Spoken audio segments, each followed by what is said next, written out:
All right, here is Sam Piraro, 2026 ABCA Hall of Fame inductee, but head coach at Mission College, then San Jose State, but then finished up at Willow Glen High School, but also in the 3C2A Hall of Fame as well. So, Sam, thanks for jumping on with me. Ryan, great to be on. Thank you for asking me. Yes, sir. Hey, after San Jose State, when you finished, did you get right into coaching there? Yeah, actually, I've been ongoing for 52 years.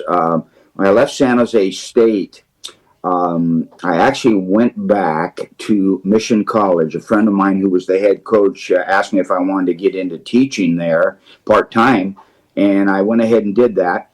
And while I was doing that, he asked me if I would join him on his coaching staff. So I ended up coaching there for 2 years, 2013 and 14.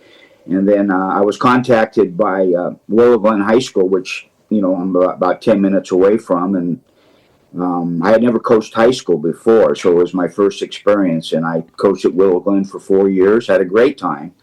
And then when my wife retired, I gave up head coaching and then started to do a little bit of a coach with my brother for 3 years. And now I'm coaching with my son and my former players at San Jose State at Midi. So I'm still getting after it. How's it been with coaching with family members? Well, it's always good to have, my son was my director of operations the last, I think, 4 or 5 years at San Jose State. He had a tough job. He had to kind of do a lot of the grunt work. So we got a chance to see what goes on behind the scenes. And he, loves coaching, loves baseball. And so I get to see him every day at the field, which is fun. And like I told you, the coaching staff there is all San Jose State players. So guys that I coached, they had to put up with me for, 4 years, and now they boss me around. But that says something about how you treated them. Well, I hope so. I mean, they were not just great players, but they were outstanding students, people.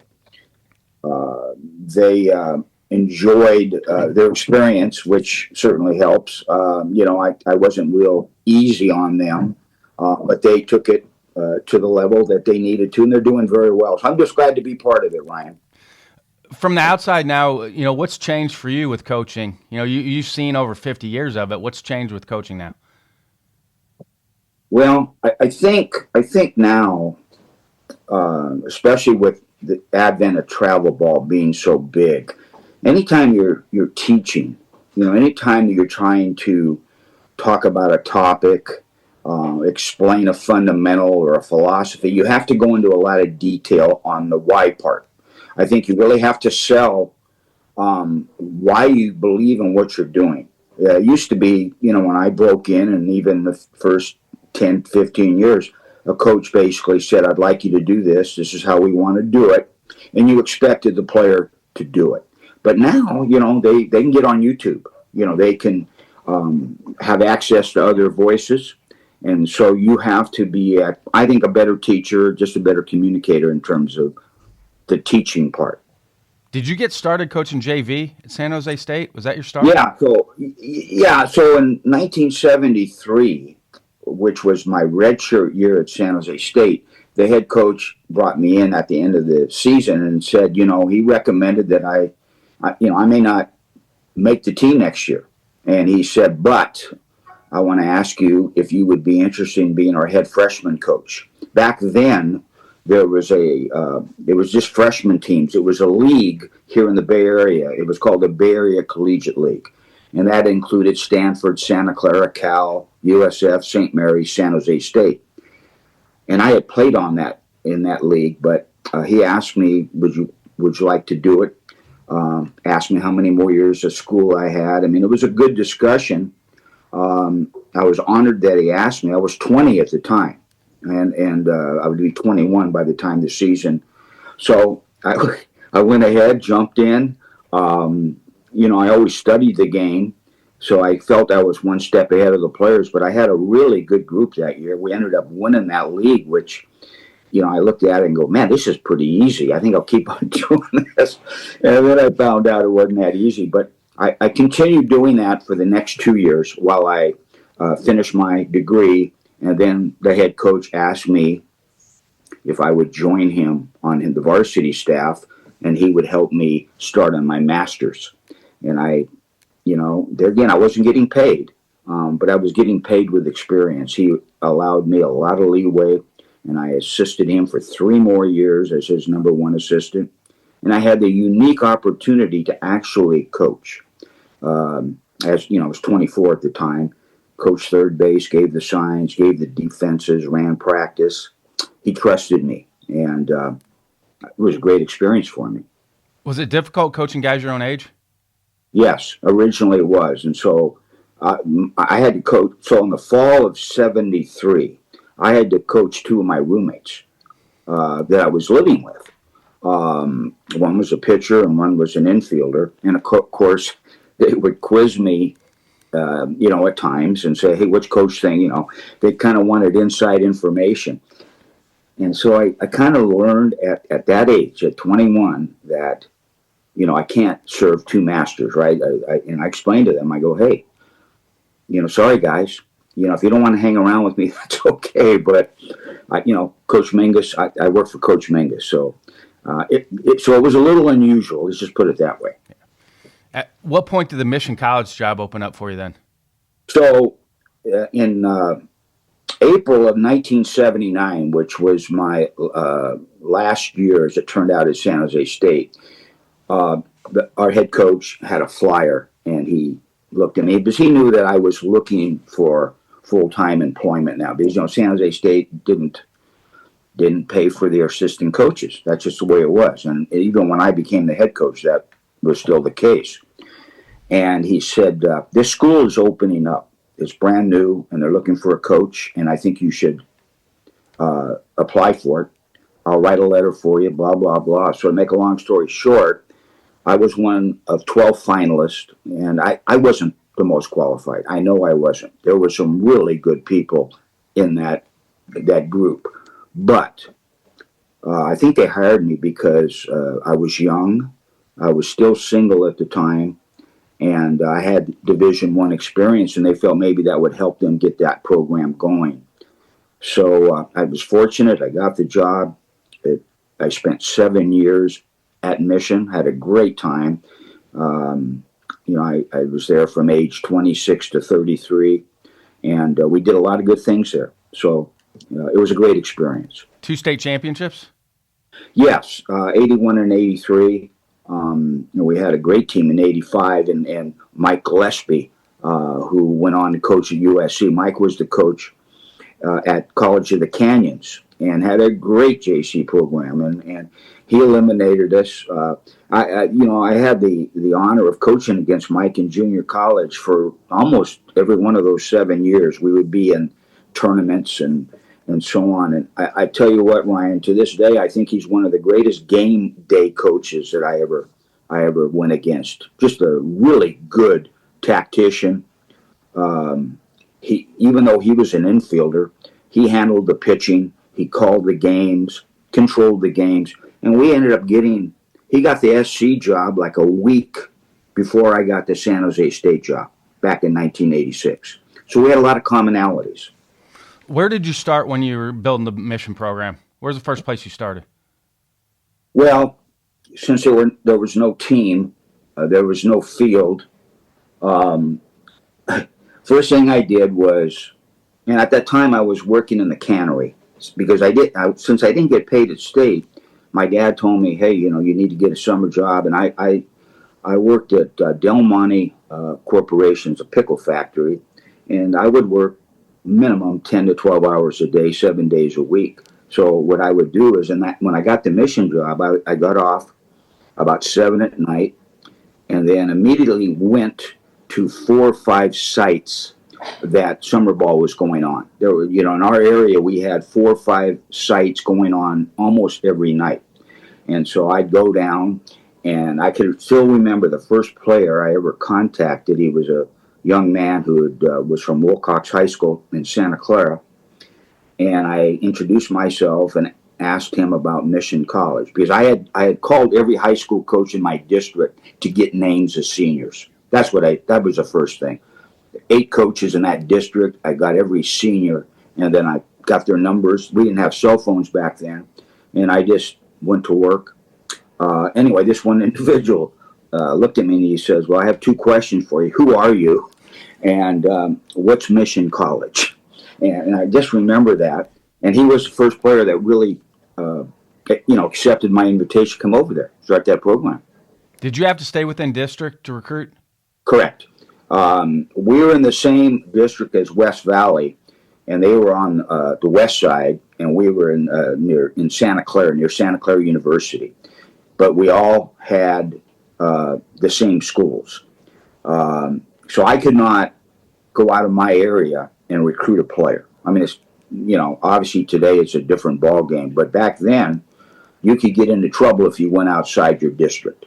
And let's say somebody from out of the district contacted me, I'd have to go to my AD. Well, eventually I became the AD. So I had to go through a channel of information, fill out, hey, so-and-so called me.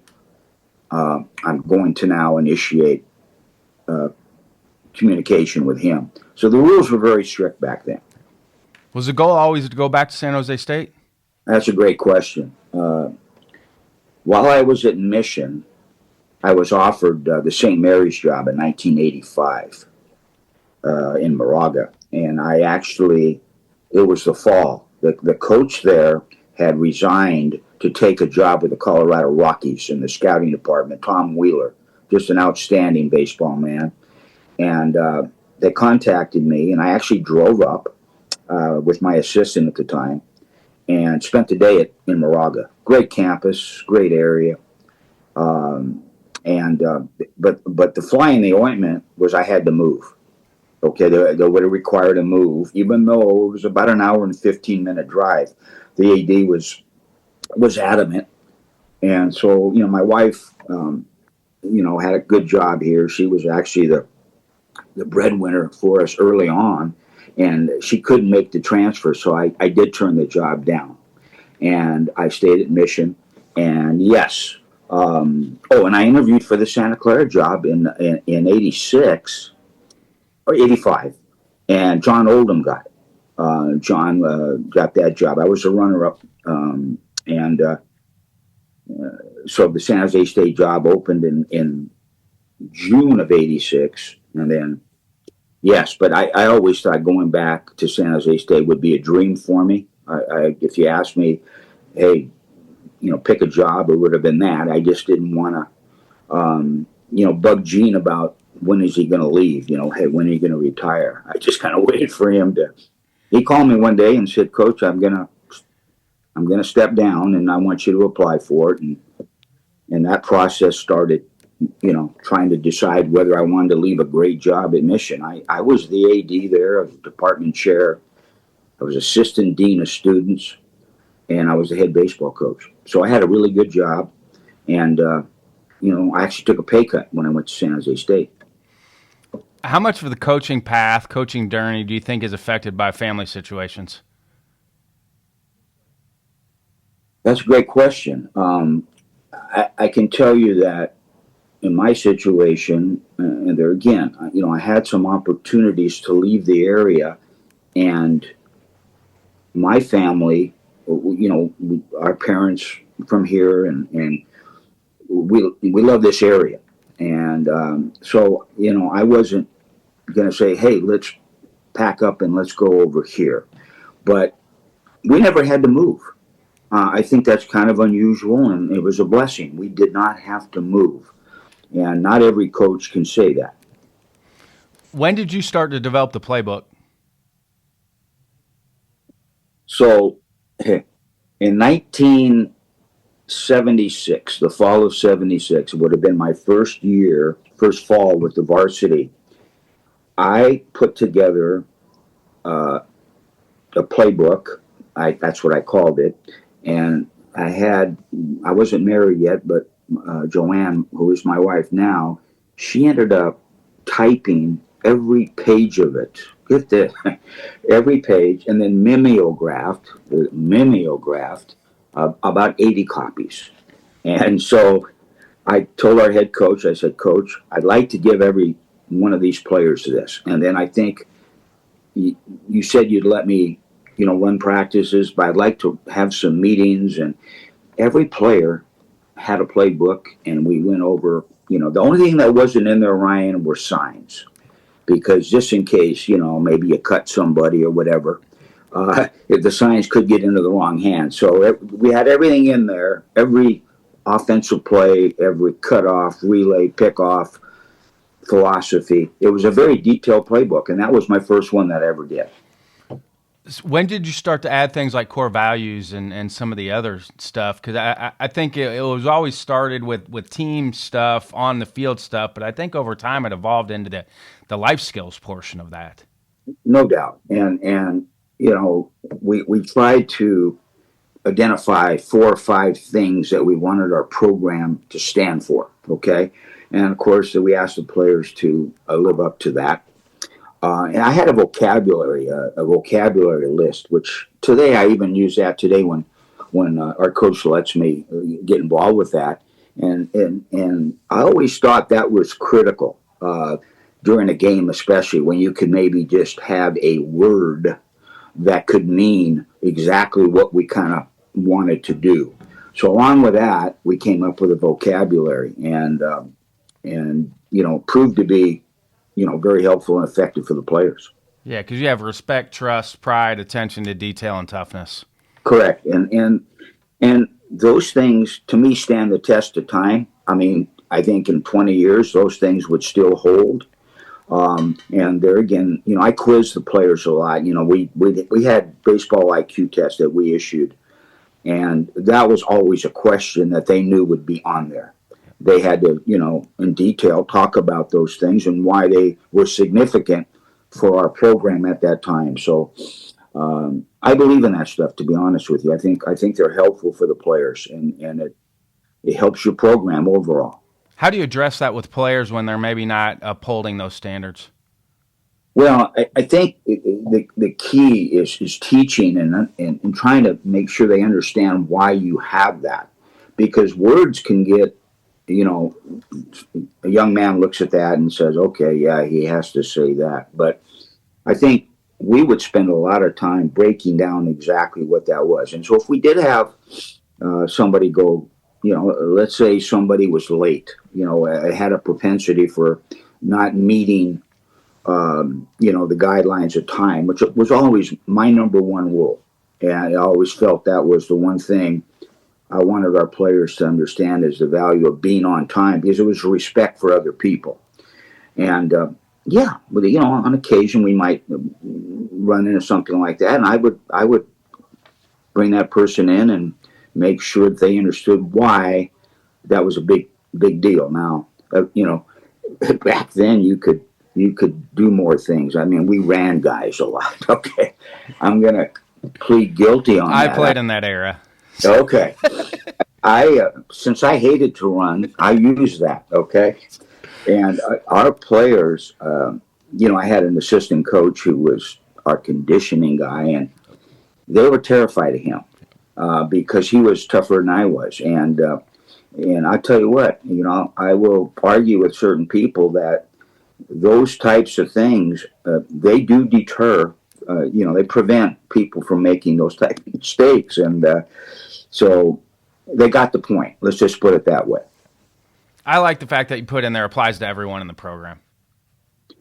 Yeah. Well, I mean, that's assistant coaches too. That's everybody. Our staff was, I still believe hiring is one of the most important things anybody can do. You got to be able to have good people that believe in what you're doing. They trust what you're trying to teach, and you're developing them too. I mean, you're not just developing, but at San Jose State, we're a developmental program.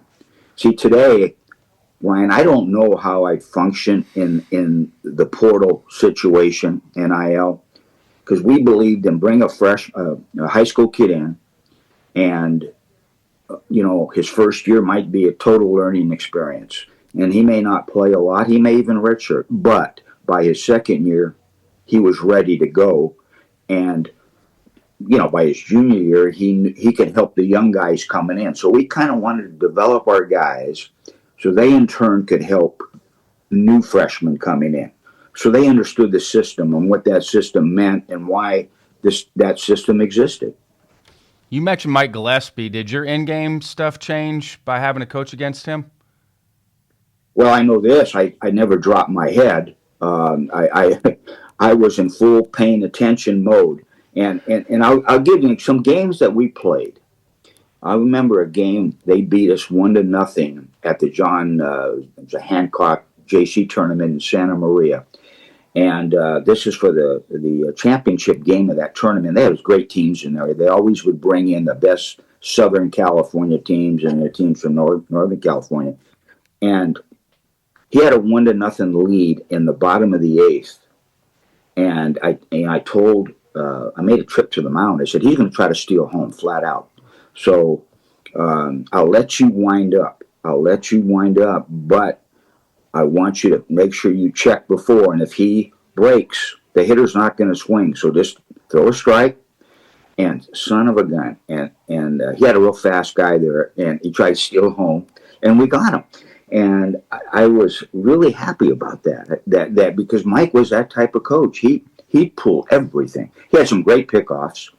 If you were half asleep on the second base, they'd get you. So to answer your question, you're not only your preparation, but your attention to every pitch had to be at the top, just so he wouldn't take advantage of you. I like the fact that you have a code of competition too, just as kind of reminder for in-game stuff too for players. Well, yeah, I mean, what's beautiful about baseball is there's no clock in terms of they got to get 27 outs, or in high school 21 outs, and the bottom line is human nature kind of is built in on two factors. One, it's easy to give up, and it's easy to ease up.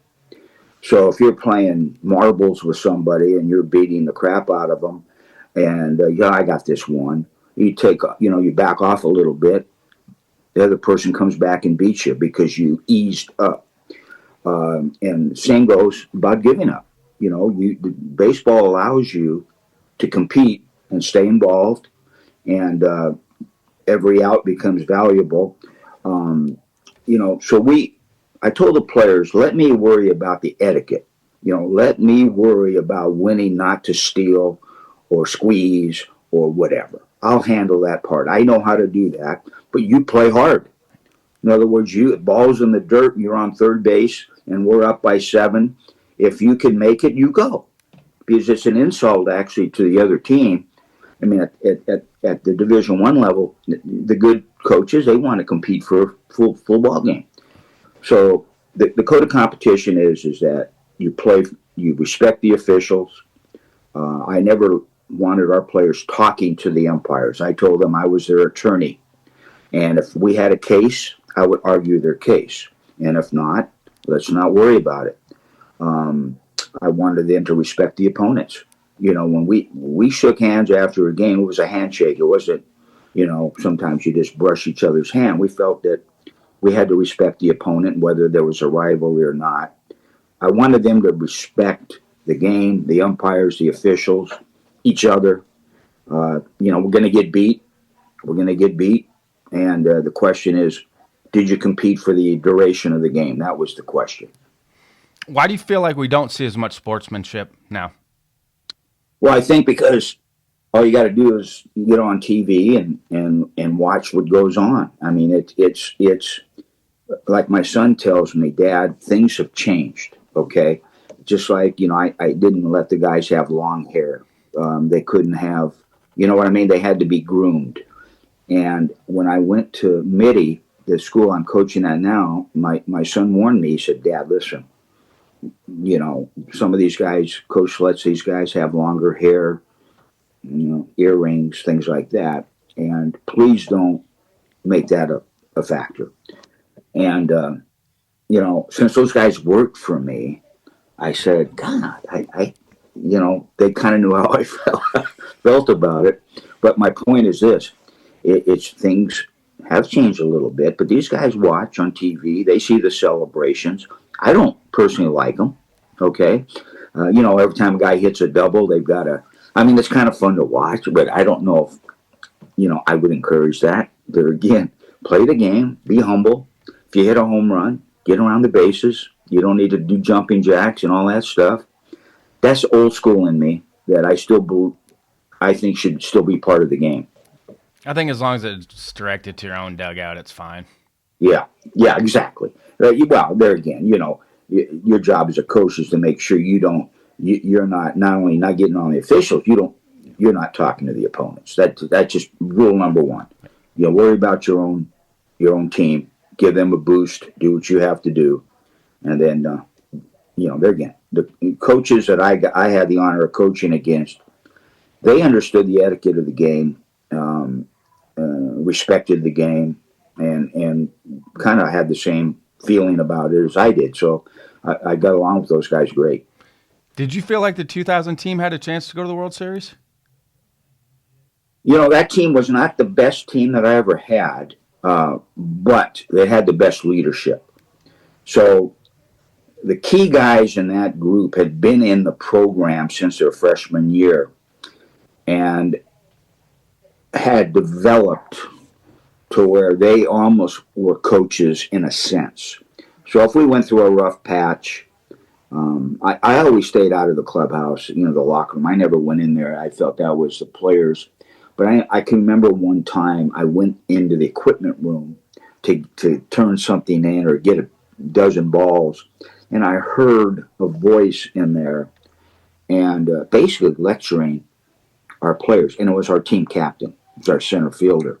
And I could have sworn he was coaching. To this day, he's a very successful coach in Southern California. But I said to myself, wow, now that's not easy to do, to talk to your teammates like that and back to coaches like that. I thought that was rare.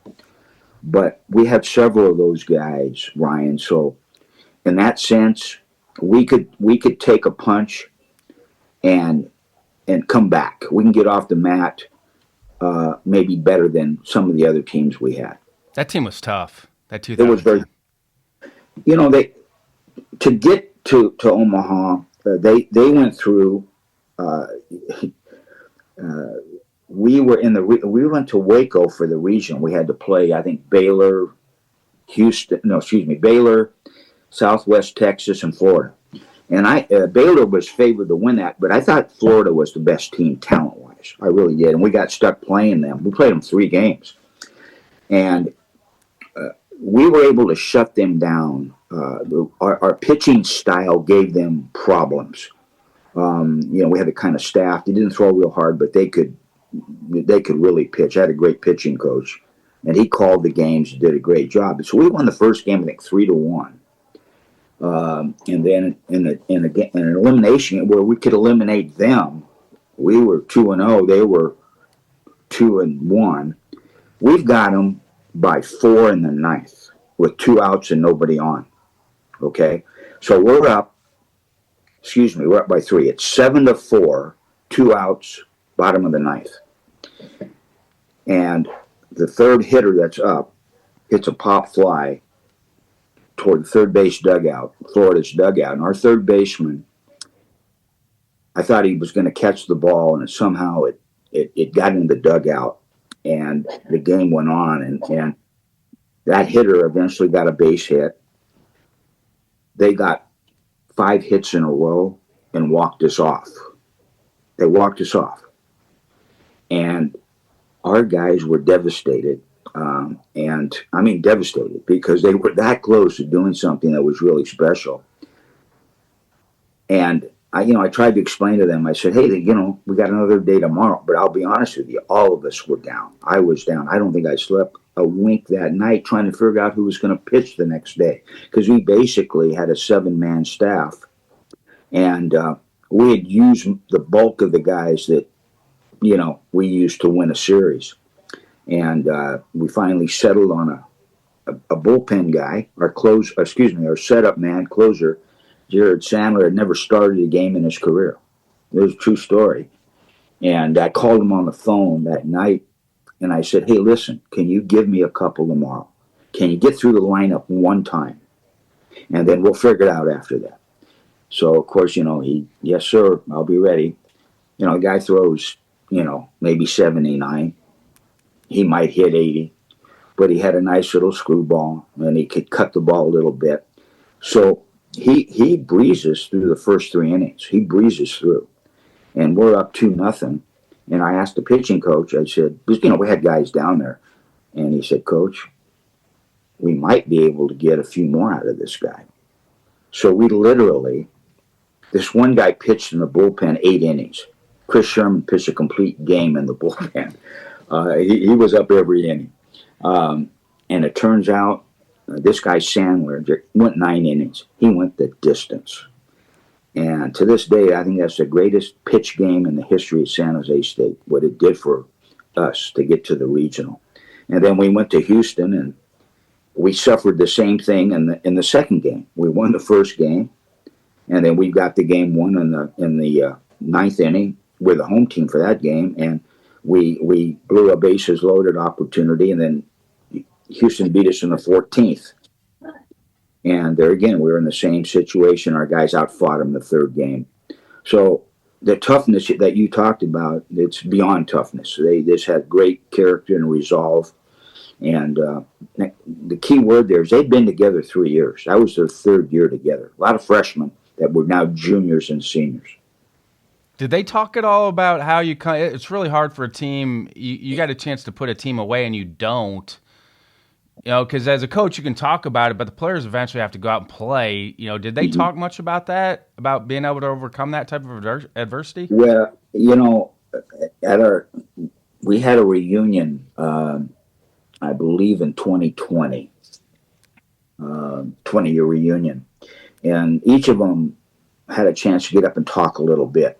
And that came up a half dozen times. Just out of, guys said, the way we bounced back from that game is, they still couldn't figure it out because the turnaround was, the game ended late, and then it was an 11 o'clock start.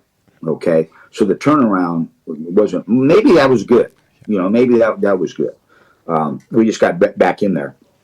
Try not to dwell on it, but no, that stuck with them over the years. Their toughness and resiliency. Of course, the pitcher that gave up the 4 hits against Florida, he gave up 4 of the 5. When we went back to the hotel, he was in the not the stairway, but elevator with his parents, and he was crying like a baby.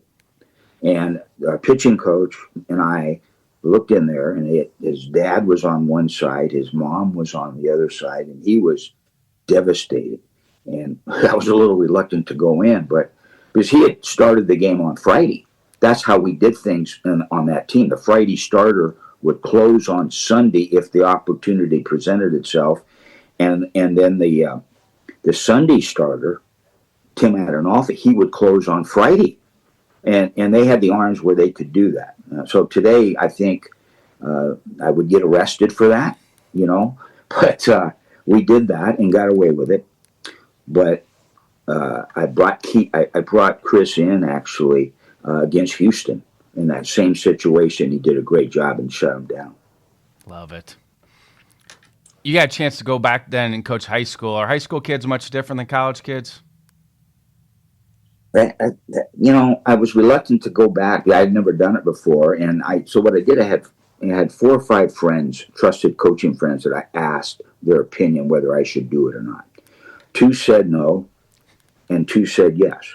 And I was upset with the 2 guys that said no. I go, why is that? They go, Coach, you can't do the things you did at San Jose State, and blah blah blah blah. So that kind of motivated me in a sense. Well, okay, I got to prove I can do this. But my first meeting that I had, this is with the kids. You had guys, you got long hair, you got earrings and this and that. And I told them, I said, I'm not going to worry about that. I go, what I am going to do is and we had those core values. I go, here's the things that we're going to stick by. And other than that, don't worry about, what you maybe have heard or whatever. Okay, so the first day of practice, I walk in the dugout. Now, we're ready to start. And our assistant coach stopped me and says, hey, coach, when you walk into the dugout, you're going to be really surprised. I go, oh, man, what does he mean by it? Well, when I walked in, every one of those guys had cut their hair and were not wearing any jewelry at all. So I asked one of the guys, says, hey, his name was Tyler Randall. I said, Tyler, did I ask you, guys, help me out here. I'm getting old, but I still don't remember this. He said, no, coach, we did a little research on you. And we found out that you prefer that the players are groomed and blah, blah, blah. And I looked, and I smiled. I started smiling. I go, I can do this because I didn't even have to make them do that. So to answer your question, I had to win their trust that A, I cared about them. B, I was going to try to help them. But C, they were going to have to follow the guidelines. So one of the first things they had to learn was no girlfriends after the game. We had played an away game and the game was over. We would always walk together to the bus as a team. We wouldn't straggle out. We win, lose, or draw. We have like a little unit. And, we got a couple guys with their girlfriends with them. They're going to walk to the bus. And so I had to stop them and say, hey, this isn't lover's lane. When you get back to school, you can see your girlfriends. But we're not done yet. Okay, we get on the bus, blah, blah. So that part of it, I had to deal with on occasion.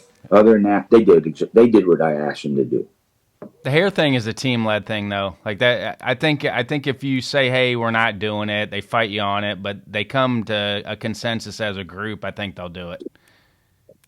Yeah, no, I mean, there again, leadership is the whole key, and it's not cool to be a leader nowadays like it used to be.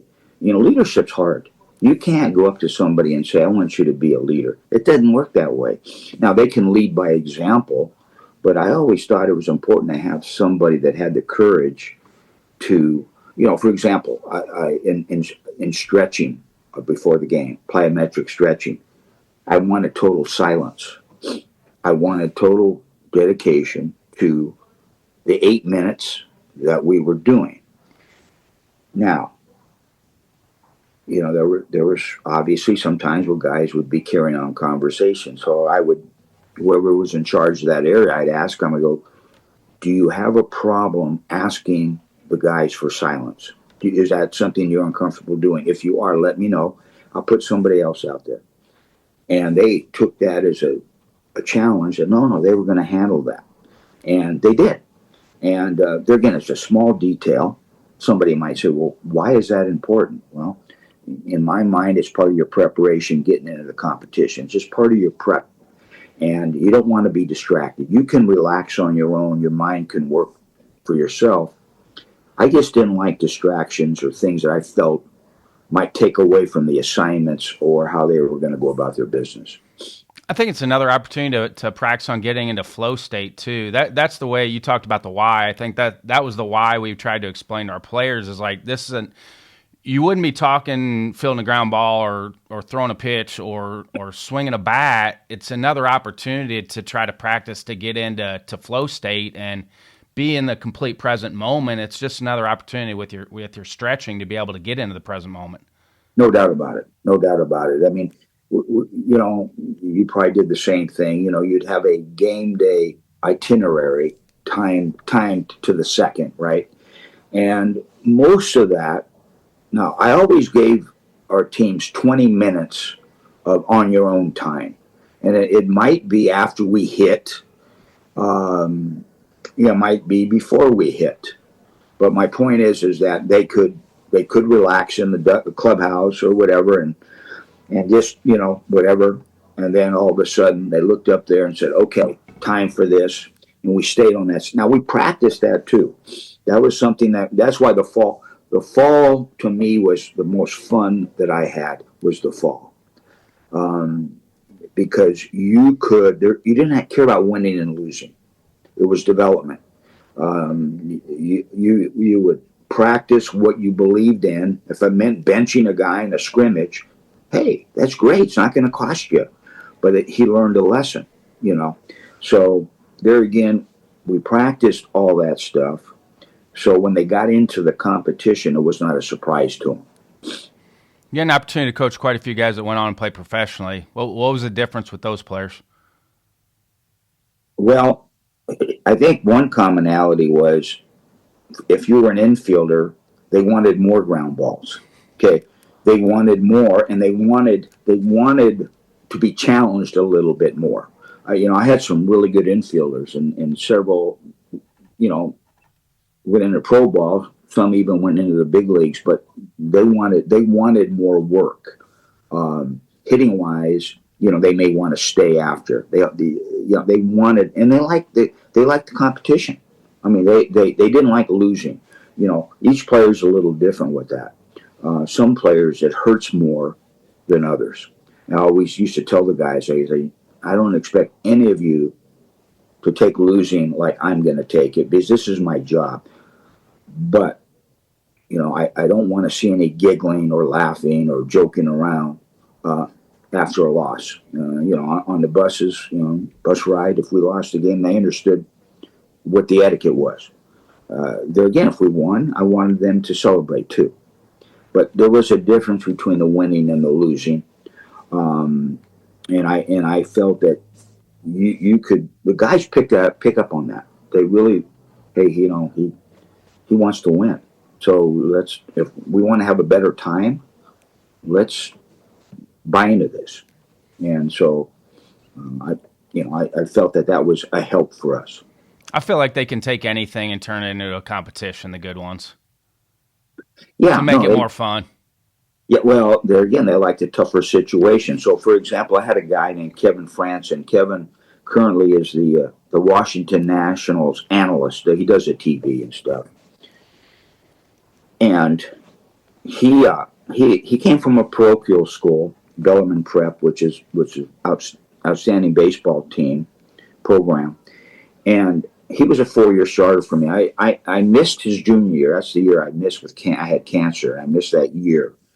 But he stayed his senior year partially so I could coach him again. I always was really proud of that. But he wanted to hit. When we played Rice, Wayne had the pitching staffs there that were illegal. I mean, these guys. There's 4 big leaguers on that staff. Oh my God! That was the year that I think all 3 were in the top in the first round. Yeah. First 5 picks, and so we had to face those guys. And Franson loved that. He wanted to hit against those guys, and he would have his best days against those guys. And Wayne Graham, when we were at the all-league meeting, he would say, "Man, that Franson, he has no fear of those guys. We tried to, go up and in on him. He didn't give an it." I mean, there again, just like you said, there's a special chromosome those guys have that might be a little different. That year with cancer, did it recharge your batteries at all to come back? Well, I was fortunate to come back. The cancer that I had at the time, I had never heard of. And, I was diagnosed in November of 2002.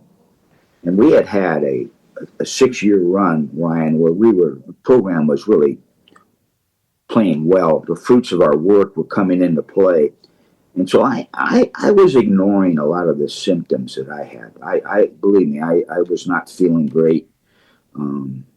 I was breaking ribs very easily. I mean, I was fungoing one time, and the guy who was my feeder, Mickey Manzo,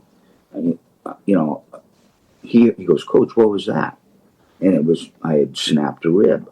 And I had a series of those. Finally, I said, "Yeah, this isn't natural." And eventually, our team doctor had me do a CT exam, like an MRI. And a week later, I went and saw him, and he basically told me what the deal was, and it wasn't good.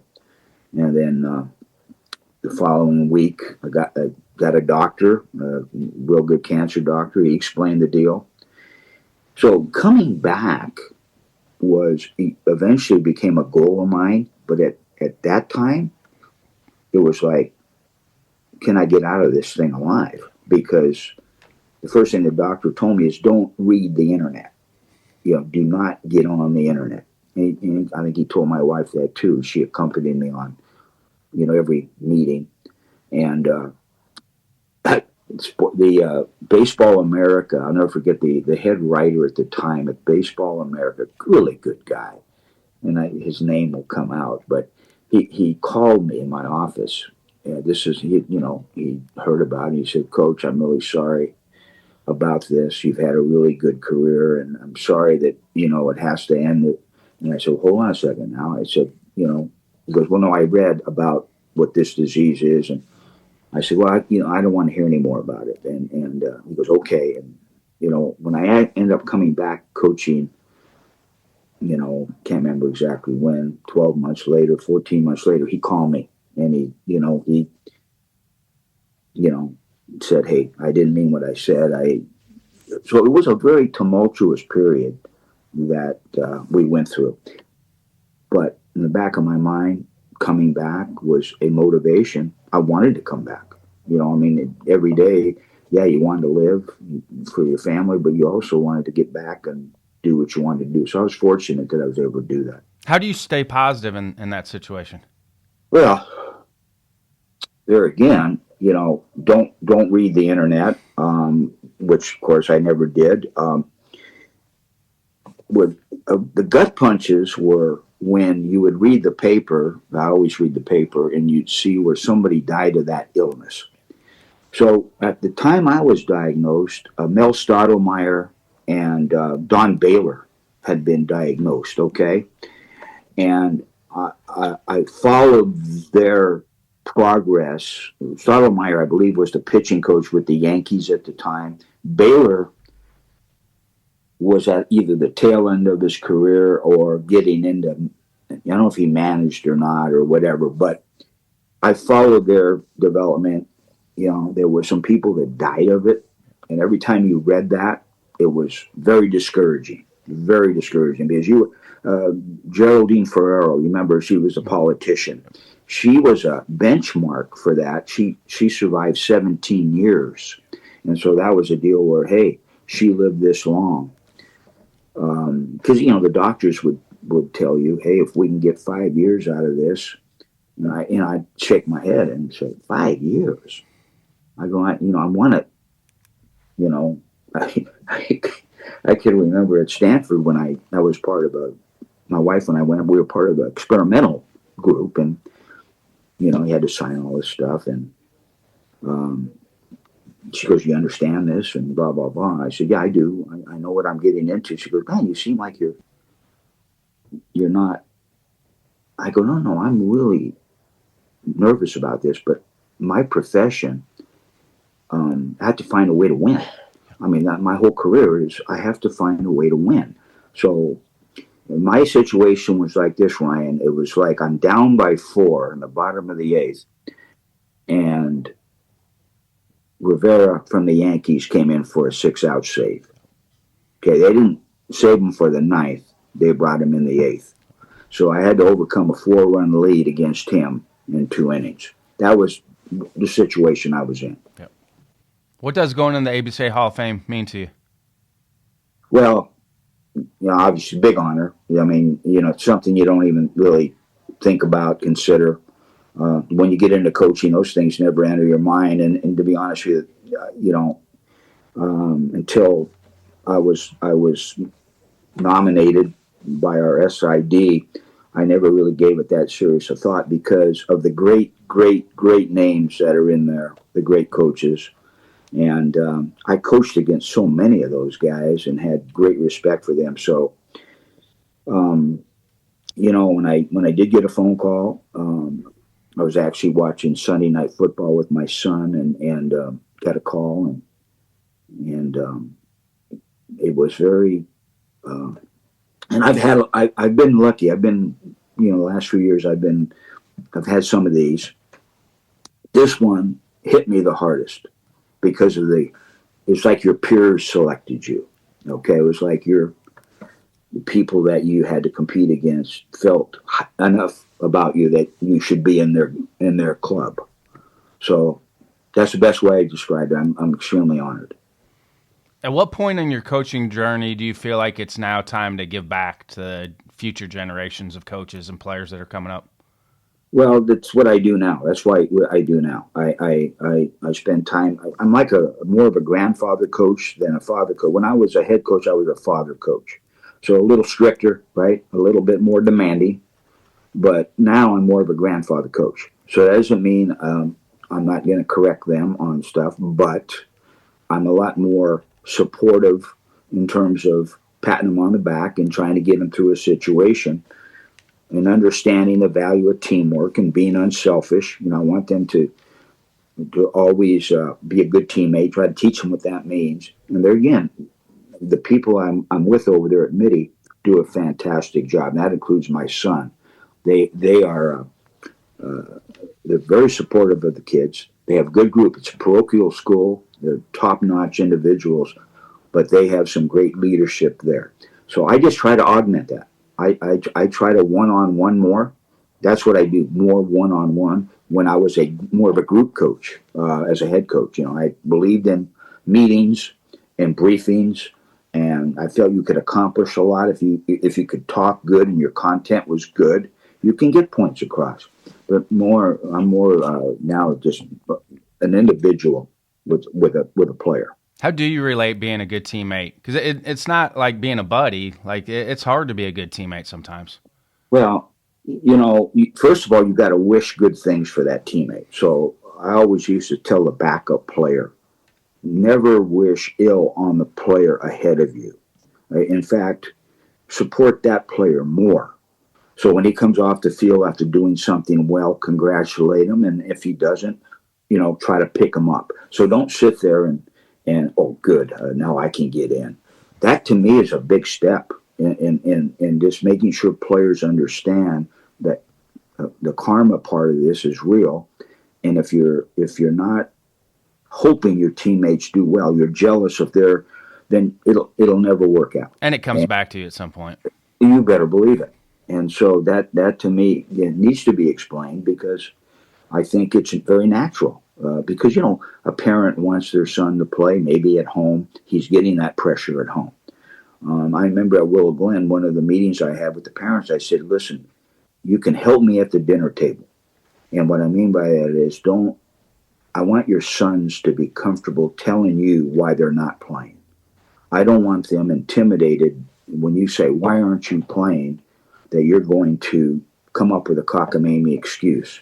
That you can say, hey, Joe's a little bit better than me right now. And the parent accepts that and encourages you.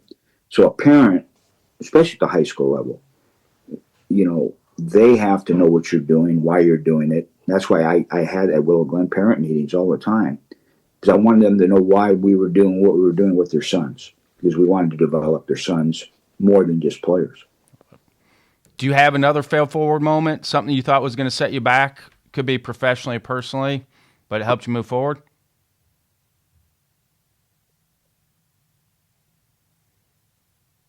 It's a good question. I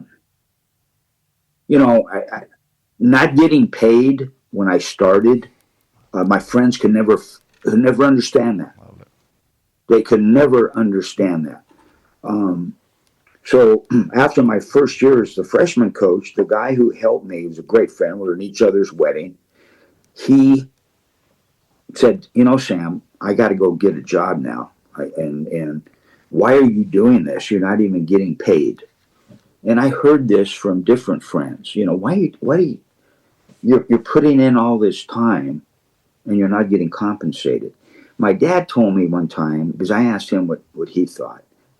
My dad had an 8th grade education, worked in the cannery as a foreman for 43 years, but he was street smart. He said, what you're getting right now, you can't buy. You're getting experience to make decisions where other coaches who are getting paid they're more or less not doing those things. You're learning on the fly. If you're any good at this, you'll get a job someday. I mean, those are great words from my dad. But that was a challenge because this went on for, my last year at San Jose State. The AD called me in and said, "Hey, I have $4,200 for you." Bob Murphy, the AD, the former Stanford baseball player, he was our AD. He says, "I have $4,200 for you, but I have a question. How do you want it? Do you want it in 5 months or in 8 months?" And I was so excited. I said, "Let me get back to you on that." And I actually went home, and I think I told my parents, I told my now wife, I said, "Should I do it in 5 months or 8 months?" And I look back on that, and I laugh because it's $4,200, but I felt like a millionaire. Love it. Have your routines, morning or evening routines, changed over time? Well, I read the paper. Okay, I have apps and stuff. You still get a hard copy newspaper? Oh, absolutely. Love it. Absolutely. Love it. No, but the San Jose Mercury, the San Francisco Chronicle, that's a 2 hour and 3 hour on Sunday job. And unfortunately, the papers are a day behind now. They're not like it used to be. The scores, that's why, I have major league apps and this and that. I get the box scores. The paper's a day later, but I love reading the paper. So that's kind of what I do in the mornings. Baseball, of course, in the afternoons. My wife and I, we have a grandson that we babysit 3 to 4 days a week. I mean, I help my wife. She's the one that does the bulk of it, but I help. We spend a lot of time with him. He's only 4. He's in pre-K, but he's a blast. And then I love watching sports. I miss baseball. I watched every inning of that World Series. I thought it was one of the great World Series that I can remember. It was, wasn't it? Oh, man. And, most of my friends don't like the Dodgers, but I said, no. I just love, this is great baseball, even though I thought Toronto, outplayed them for most of that series. The Dodgers have so much talent, they could, win playing a B game, right? Not too many teams could do that. But what a great series. Every time you think baseball's dead and going away, it reminds you that it's not dead. It's as good as it's ever been now. Well, and when you get into the playoffs, you see a big dynamic change. They start 2-strike hitting when during the season. Maybe they're not fouling off a pitch. You watch them; they never make a mistake throwing to the wrong base. The pitchers are ready to go, and I mean the attention to detail is unbelievable, and that's why the postseason is. I love watching. And it's still the small things that matter. Base running. Yeah. Those are all the things that win and lose you games in championship time. And it showed up base running mistakes made the difference in that World Series. When you think and everybody was on the play at the plate, but the only thing is run through, don't slide in that situation, run straight through. Well, there were two things. You're right. I'm glad you brought that up. There are two things that stick out on that play. Is the runner at third could have had a bigger lead. Yeah. Okay, Muncy was shaded more toward the middle, which gave that. They were afraid of the back pick. Yeah. They were afraid that because the catcher liked to back pick, and there was some fear there. That was their rationale for not getting off a little bit more. But I thought he could have got. And like you said, if he goes through on that, he's safe. Yeah. He had to slow down to slide in as it was. It's what you always told your players. If it was quicker to slide, then they dive over the finish line in the Olympics. Exactly. And so there was no tag evasion on that. That was just get through there. And then, of course, the play the night before when the left fielder made a great play. But you still got to be chest up to that ball, and you're not going to score if that ball gets down anyway. Like, those are all the pre-pitch stuff as a base runner that you have to think about, that you're not scoring. Even if that gets down, you're not scoring. You have to be chest up to the ball. 100%. And I'm not sure he checked where the outfielder was prior to the pitch. Another pre-pitch before you take your lead, check where the outfielders are at. And of course, when you're on second base, it can get complicated and you get caught up in the moment. Absolutely. And it shows you too, even at that level, they get caught up in the moment too. And the second baseman made a miraculous pick. Yes. That was, I don't think, that guy had a series to remember. Yes. And so that's the beauty of that. Hey, what are the keys to maintaining a healthy relationship in baseball? It's really hard to do, but you and Joanne, you guys have a great relationship. Yeah, well, she's deserves better than me. That's for sure. That's a fact. But she was very supportive, has been since we've known each other. We've been married 45 years, but we've gone together for 3. And she took a vested interest in it, and she was a support base for me. She was. She encouraged me, even though, early on she was the breadwinner. While I was trying to, earn a penny. And so I was very lucky. While she worked, she raised our kids and ran the household. And, that's hard. It's coaches' wives. It's very, very difficult. I think one of the things I regret is, the losing part at times, carrying it home. And I wish I didn't do that. That's easier said than done, though. Oh, I know. And so one of the things I tried to work on was stay a little later at work and try to get that feeling out of myself before I went home, because it's not that easy just to forget it. It's not an 8-to-5 job. It just isn't. And we're all invested in this, right? I mean, our record dictates kind of who we are, right or wrong. That's the way it works. And we put so much into it. And there again, I think, Joanna understood how much I put into it and how seriously I took it. So I had to respect her for that. What are some final thoughts before I let you go? Well, there again, I'm extremely honored, Ryan, to be talking to you and to be involved with this thing. I'm looking forward to seeing some old friends. I hadn't been to the convention in a long time, and I'm looking forward to seeing some of those people and shaking their hand. And I hope my family has a great experience there, because we're looking forward to it. I think it's the best thing we do. Well, just seeing the families like that. Yeah. That's a big, because we see it all the time with our board members. Is I think family members don't realize what you did as a coach, and then you get in these situations, and then the light bulb goes on for them in those situations, which is awesome. Well, there again, I'm going to start working on my speech here in the next week or so. And well, hopefully this was a good reminder for you to get going on it. Yeah, no. And that we got a note saying, 8 to 10 minutes. And because somebody had run 42 minutes or something. Yes, it's important. That's also why I started doing these too, because we hadn't really done them before I got here, and I wanted to give everybody an opportunity to tell their stories, and for people to hear everyone's stories more at length than trying to get it done in 5 to 8 minutes. Well, you allowed me to do it on your show, and I'm there again. When you get to be my age, you have a lot of people to thank. Yeah. That is the biggest thing, is making sure you can't name everybody, but I have to at least acknowledge, people that help me. It's not about you. It's about the people that put you in that position. So that's what I'm looking forward to doing. Thanks for your time, Sam. Appreciate you. Thank you, Ryan. I'll see you in Columbus. I appreciate it. Okay. Thank you.